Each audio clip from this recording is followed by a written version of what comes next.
ஆதாயத்திற்காக உழைக்கும் மக்களை சுரண்டி கொழுக்கக்கூடிய இந்த நிலைதான் இந்த இந்திய திருநாட்டிலே நடக்கிறது.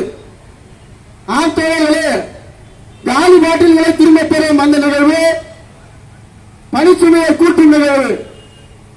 ஆக மொத்தத்தில் எனக்கு வருமானம் வரணும், இந்த நாட்டிற்கு வருமானம் வருதோ இல்லையோ, தனிப்பட்ட அரசியல்வாதிகளுடைய கொழுத்த நிலைகளுக்கு இந்த தீர்வு போடக்கூடிய ஒரு நிலைதான் இந்த வருமான திட்டம்.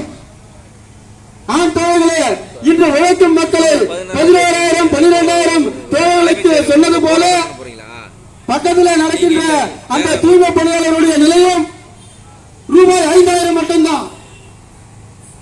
இவர்களுடைய நிலைமையோ 11,000 12,000 மட்டும்தான். இன்னும் பிற ஃபேக்டரி உள்ளிட்ட எண்ணற்ற தொழிலுடைய நிலைமை வெறும் 11,000 10,000 9,000. ஏன் இந்த நிலைமை பாத்தீங்கன்னா ஒன்று மட்டும் தெளிவா தெரியுது. அரசாங்கத்தினுடைய அரசியல்வாதிகள், ஆளும் வர்க்கத்தினுடைய சூழ்ச்சிவாதிகள், ஏகபோக முதலாளித்துவவாதிகள் பல மெதக்கத்திலே இருக்கக்கூடிய அந்த நிலைமைதான் இன்றைய இந்த நாட்டிலே நடந்து கொண்டிருக்கிறது. எனவே அந்த தமிழக அரசாங்கத்திற்கு நாங்கள் இந்த ஆர்ப்பாட்டத்தின் மூலமாக ஒரு வலுவான கண்டன குரலை நாங்கள் எழுப்ப கடமைப்பட்டிருக்கிறோம். வேலை நிரந்தரம், வேலைக்கேற்ற ஊதியம் மற்றும் பணிச்சுமை தேவையற்ற ஒரு நிலை. ஏன் அந்த பாட்டில்களை மற்ற ஒரு நிலையில கொடுங்க. 10 ரூபாய் சோழ சொன்ன மாதிரி நான் உட்காந்து இவருக்கு 2 பாட்டில் வாங்கணும், இவருக்கு 4 பாட்டில் வாங்கணும், வாங்கலன்னா எனக்கு சிறப்பு கொண்டாடிப்பானா? குடிகாரன் என்ன பண்ணுவான்னு உங்களுக்கு தெரியும் இல்லையா? என்ன பண்ணுவாரு?